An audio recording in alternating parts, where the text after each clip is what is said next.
അയ്യോ എനിക്ക് വേണ്ടായേ. ആ കുട്ടമ്പിള്ളക്ക് വകതിരുവുണ്ട്. സാറിരിക്കുമ്പോ കുടിക്കത്തില്ല. അതല്ലേ പിന്നെ കുട്ടമ്പിള്ളക്ക് വെള്ളം ഒഴിക്കണ്ടെന്നാണേ പറഞ്ഞത്. പിടിപ്പിച്ചോ.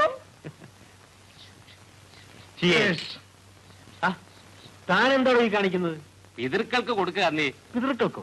ഓ, കാരണവന്മാരെല്ലാം വെള്ളം അടിക്കുമായിരുന്നേ. എല്ലാം ചത്ത് തലയ്ക്ക് മുകളിൽ നിൽക്കുകയല്ലയോ. പൊതി പിടിച്ച് രാഗിയ വയറ്റുവേദന വരും. അതിനുള്ള ഒരു ചടങ്ങാന്നേ.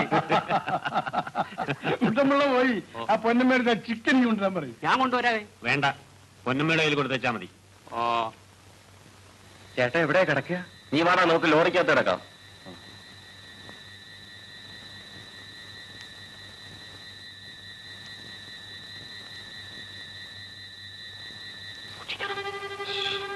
അയ്യോ എന്റെ പൊന്നു സാറേ, എനിക്ക് പേടിയാ. പേടിക്കാനൊന്നുമില്ലെന്ന്. എന്ത് ചെയ്യണമെന്ന് സാറ് പറഞ്ഞു തരും. അതുപോലെ തന്നെ ചെയ്തേച്ചാണ്. എന്നാലും ഞാൻ ഇതിൽ 4 സാധനങ്ങളുണ്ട്. അതിൽ 2 എണ്ണം സൂക്ഷിച്ചെടുത്ത് ആരും കാണാതെ ഗോഡൌണിൽ അറിയണം. 2 എണ്ണം ഗോപാലിന്റെ വീട്ടിൽ കൊണ്ടുപോയി ഒളിച്ചു വെക്കണം. എന്നെ കൊണ്ട് ഇത് പറ്റുമോ സാറേ? നിന്നെ കൊണ്ടേ പറ്റൂ. വെറുതെ അല്ല, നിനക്ക് ഞാൻ 5000 രൂപ തരും. നീ പോയി കുട്ടമ്പിള്ളിയുടെ മുണ്ടും ഷർട്ട് എടുത്തിട്ട് തലയ്ക്കൊരു കെട്ടും കെട്ടി വാ. സാർ വേഗം ചെല്ലടി. എടി, കുട്ടമ്പിള്ള അറിയരുത്. എന്റെ ഗുണം കത്തിയിടിഞ്ഞാലും വേണ്ടില്ല, നാളെ അവനെ അകത്താക്കണം. തീ കത്തിയരിയെന്ന് കാണാമെന്നല്ലേ അവൻ പറഞ്ഞത്. ആരാൾ കത്തിയിടിയെന്നും നാളെ കാണിച്ചു കൊടുക്കും.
കത്തിയെരിയുമെന്ന് നേതാവ് ഇന്നലെ വെല്ലുവിളിച്ചത് ഇൻസ്പെക്ടറും കേട്ടതല്ലേ?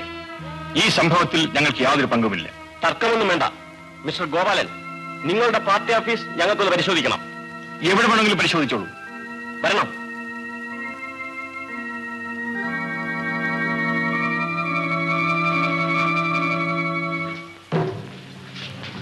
പരിശോധിക്കാം.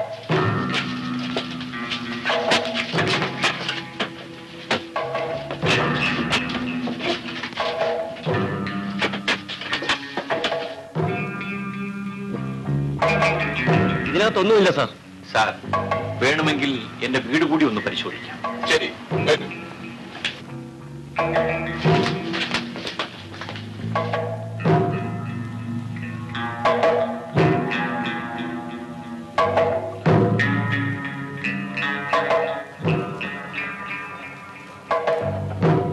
പരിശോധിക്കാം.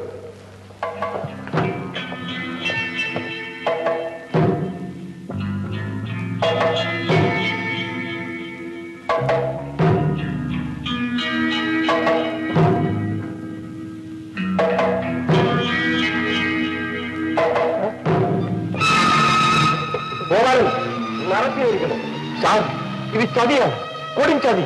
Please come with me.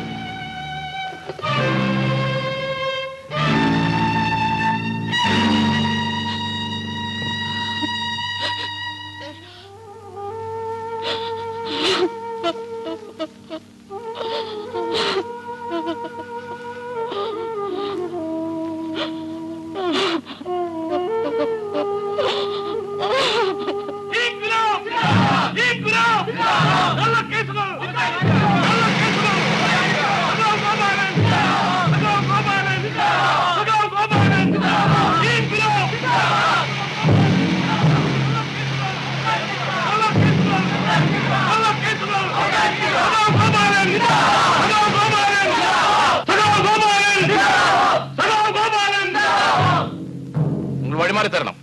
ഞങ്ങളെ തടസ്സപ്പെടുത്തരുത്. ഒരു കുറ്റവും ചെയ്യാത്ത ഗോപാലനെ ജയിലിൽ കൊണ്ടോ ഞങ്ങൾ സമ്മതിക്കത്തില്ല. മിസ്റ്റർ ഗോപാലൻ, ഞങ്ങൾക്ക് നിയമം നടത്തണ്ടേ? ദയവ് ചെയ്ത് നിങ്ങൾ ഇവരെ പറഞ്ഞ് മനസ്സിലാക്കൂ. പ്രിയപ്പെട്ട സഖാക്കളെ, ഈ പോലീസ് ഉദ്യോഗസ്ഥൻ നിസ്സഹായനാണ്. നിങ്ങൾ ദയവായി നിയമം നടത്തുന്നതിന് അദ്ദേഹത്തെ തടസ്സപ്പെടുത്തരുത്. ഞാൻ കുറ്റവാളിയല്ല, അത് എനിക്ക് നിങ്ങൾക്കും അറിയാം. മറ്റുള്ളവരെ നമ്മൾ ബോധ്യപ്പെടുത്തുകയും വേണം. അതുകൊണ്ട് ദയവായി നിങ്ങൾ വഴിമാറി കൊടുത്തേക്കുക. എല്ലാരും വഴിമാറി കൊടുക്കണം.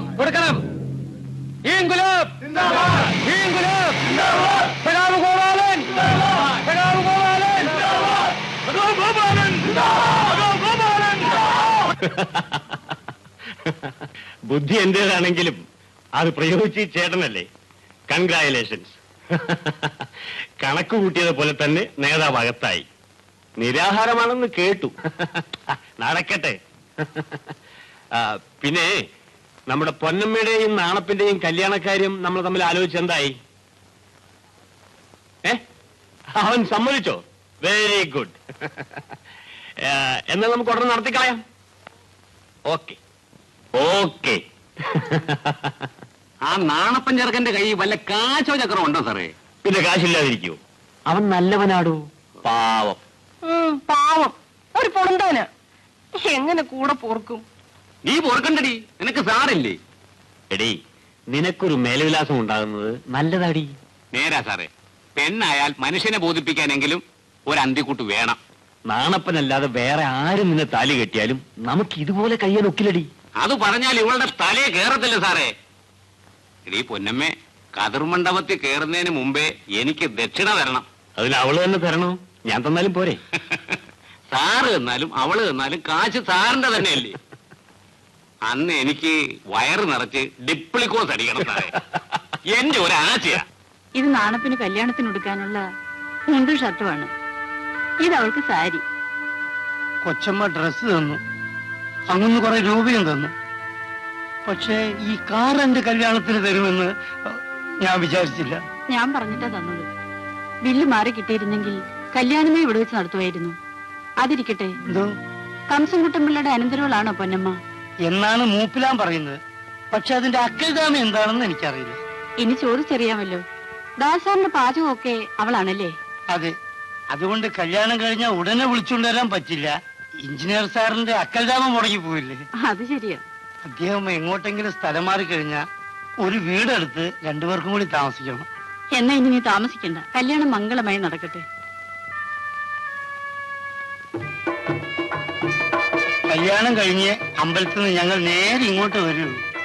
അങ്ങുന്നിന്റെയും കൊച്ചമ്മയുടെയും അനുഗ്രഹം വാങ്ങിക്കാതെ ഞങ്ങൾ വേറെ ഒരു അക്കൽദാമയ്ക്കും പോയില്ല.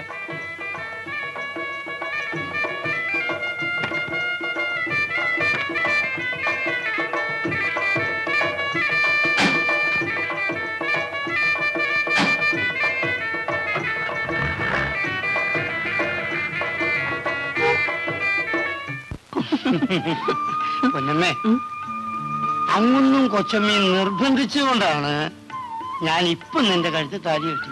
അപ്പൊ എന്നോട് സ്നേഹമില്ലായിരുന്നു? സ്നേഹമുണ്ട്, പക്ഷെ ഒരു ഭാര്യ എന്ന നിലയിൽ ഒരു വീടെടുത്ത് താമസിപ്പിക്കാനുള്ള അക്കൽതാമ എന്റെ കയ്യിലായിരുന്നു. അതുകൊണ്ട് അതിനുള്ള സൗകര്യം വന്നിട്ട് കല്യാണം കഴിച്ചാൽ മതി എന്ന് കരുതി. ഏതായാലും നമുക്ക് രണ്ടുപേർക്കും ജോലിയുണ്ടല്ലോ, കഴിയുന്നതും വേഗം നമുക്കൊരു വീട് വെക്കണം. നിന്നിനി ജോലിക്ക് അയക്കരുതെന്നാണ് എന്റെ ആഗ്രഹം. പക്ഷേ പറഞ്ഞിട്ട് ഫലമില്ലല്ലോ. തൽക്കാലം പകൽ നമുക്ക് ജോലി ചെയ്യാം, രാത്രിയിൽ എന്നും ഞാനിങ്ങ് വരാം.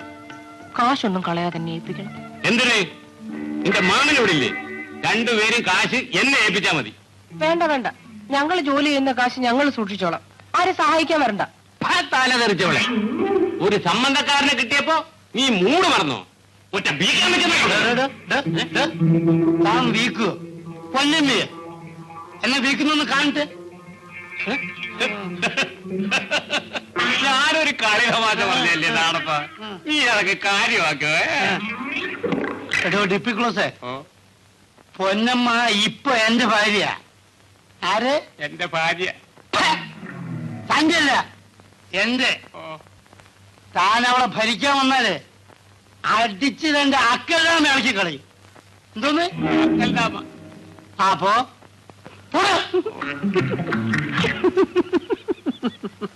ഞാനവരൊന്ന് വരട്ടി നോക്കിയതാ. മോളെ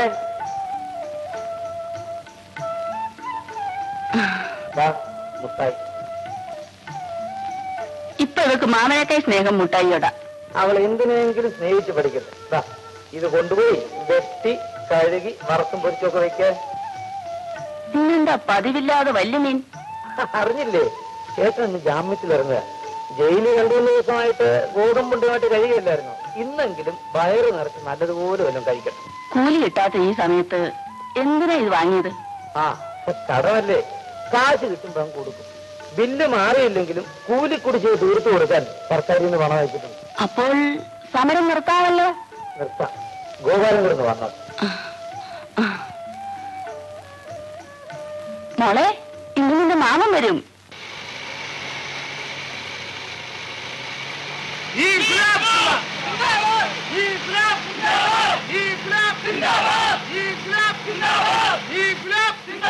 തൊഴിലാളി ഐക്യം, തൊഴിലാളി ഐക്യം, തൊഴിലാളി ഐക്യം, തൊഴിലാളി ഐക്യം, തൊഴിലാളി ഐക്യം.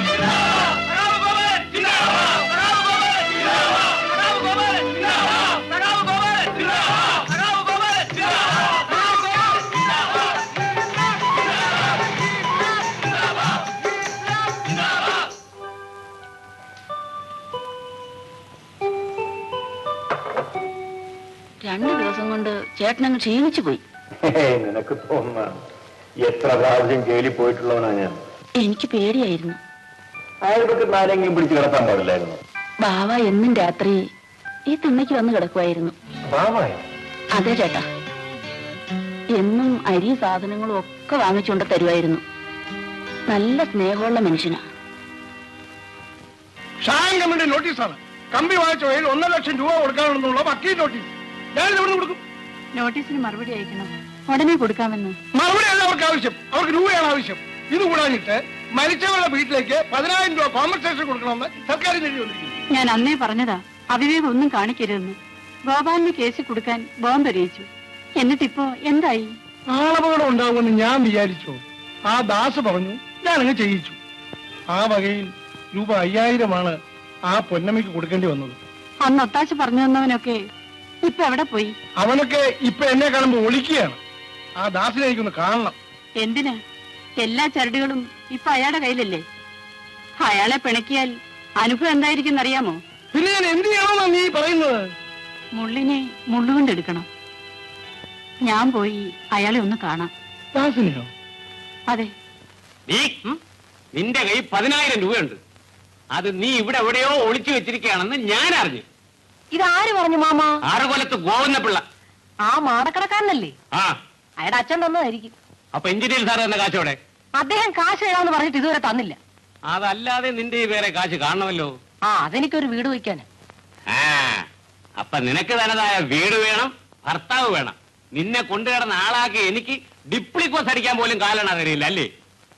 ശരി, നീ ഈ വീട്ടിൽ തന്നെയാണല്ലോ പണം ഒളിച്ചു വെച്ചിരിക്കുന്നത്. നമുക്ക് കണ്ടോളാം.